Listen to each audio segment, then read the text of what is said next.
Hello. So it's been 2 weeks since my operation, and I'm a fast healer. It's one of my little superpowers that I have.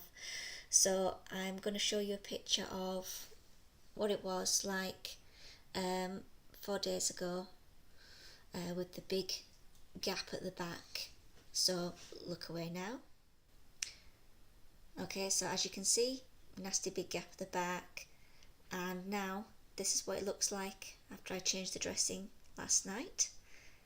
As you can see, it's nicely healing over, which I'm really happy with. There's no weeping or anything like that. Looking really clean. Okay guys, you can look back now. So the nerve pain is still there. It's a really intense pins and needles. I've had to take more gabapentin, which is 200 milligrams now, 3 times a day. Now, some of you may not know, but gabapentin is mainly used for people who have epilepsy. And this is actually good for me because it confuses the signals from my brain to my leg, and stops it doing these like lightning spasms where my literally leg was flipping up and shooting pain as the nerves were trying to find a route to settle down. Now it's only very occasionally, but I'm still kept awake at night by the constant frizzling of pins and needles, and no matter where I put my leg it doesn't settle down, so I have to take my painkillers, which is my brain fog, ibuprofen, paracetamol, and then a normal codeine if this gets really bad, and then that normally knocks me out. I do also still have the naproxen, which is a slow release painkiller through the night if I want to take that as well. But like I said before, I've stopped taking the Opoid, the liquid stuff.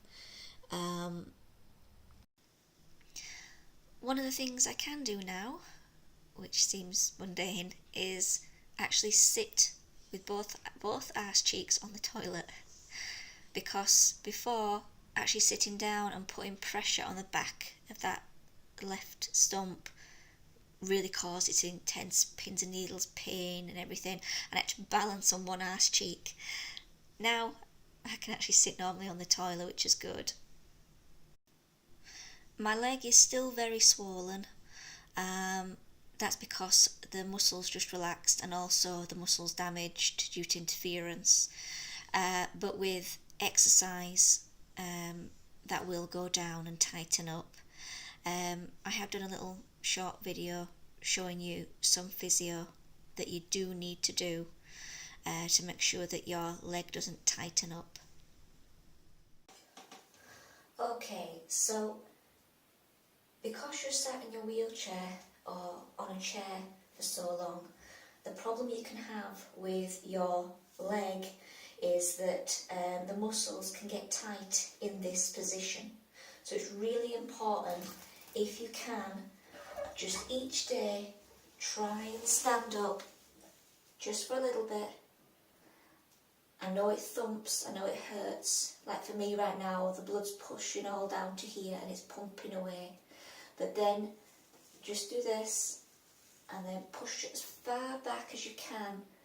This is the physio that I got taught when I first had my accident, because you want to try and stretch this muscle here so that it doesn't end up doing this, because that's what your body wants to do, because there's no weight on the bottom pulling it down into the correct position.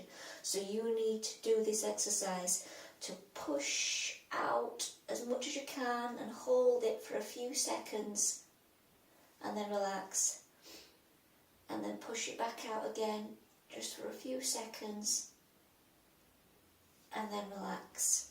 Okay? Now, as well as those exercises, it's important that you try and get into some normal clothes just for mental health. As cosy as it is staying in your pyjamas and you don't feel like it and your stomach's upset just like me with my tablets, or you've got pain in your leg just like I've got at the moment, intense pins and needles, it just makes you feel better just being in normal clothing. And also, I can't wait next couple of weeks when I can get out and about in my wheelchair, of course, to get my hair done, because I've got like a Justin Bieber thing going on at the moment. Now, Mr. Khan did say that I needed to have a compression bandage on by 4 weeks. I did try to put something on last night, but it caused too much thumping pain. Compression is used to help with healing, help with blood flow. I'm trying to be as mobile as possible, and I'm a quick healer, so I'm not going to put it on unless I need to about another 2 weeks, see how I get on. But the compression was pressing on all those sore bits, so it was no point.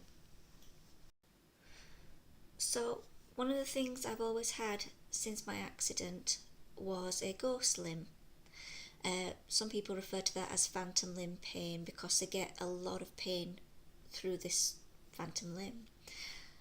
I've been lucky in that respect. I just have intense pins and needles, and then it settles down after a couple of months. I can actually feel, if I close my eyes, my heel of my left foot and my toes. It feels like it's in a pot or a cast, as some of you might know it as. I can feel the bottoms of my toes pressing against something as if they're encased in this cast. And if I want to, I can even try and move my big toe. So it's a comfort, so that when I have a shoe on, looking down, when I close my eyes, it feels like I still have my foot and I haven't lost it. It's a comfort. My fear after having this operation and messing around with the nerves was it would sever that connection, and I would lose my foot, and it would make me sad all over again because I'd literally lost my foot. But it's still there. Still feeling squashed, but it's still there. So I'm due to have my staples out next week.